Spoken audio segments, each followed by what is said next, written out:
Woo-hoo-hoo! Phew, gall, skiing sure is an absolute freaking blast, but it's also a very privileged thing to be able to do.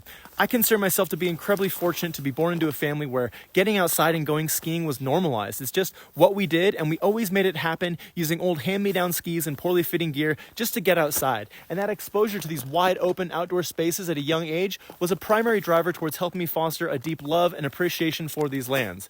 But like many industries these days, I find that the privilege of those in the ski and snowboard industry glorifies and normalizes having trendy new gear every season on Instagram and relentless marketing campaigns, from flashy outerwear to hardgoods with catch-phrasey technology that changes from year to year, and more frequently under a greenwashed banner claiming how revolutionaryily eco-friendly it all is.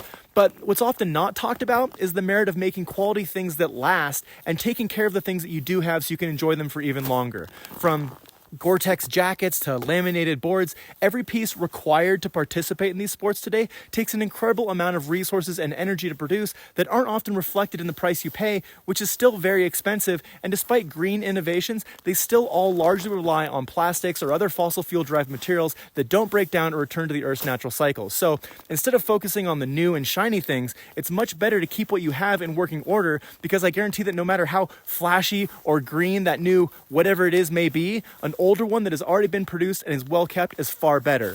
Take these skis, for example.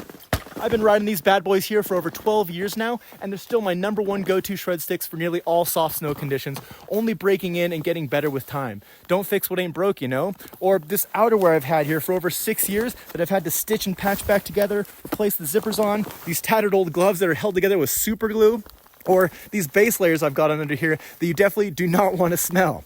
I've even been crossing over into the dark side recently, picking up snowboarding, using gear that I can find used from friends. See, you don't need the newest, flashiest, trendiest gear to get outside and have fun amongst the elements. You just need things that work for you. If anything, that consumer obsession with always having the newest tech and gear is only wrecking potential fun of future generations. So by reducing your consumption and taking care of what you got, you can maximize the collective fun for years to come. And the more folks like yourself are getting outside and having fun in places like these, the more they can build connection and relationship to them, fall in love with them, and ultimately act in ways to protect them. So get out there while the getting's good, and let's keep the goods great. You.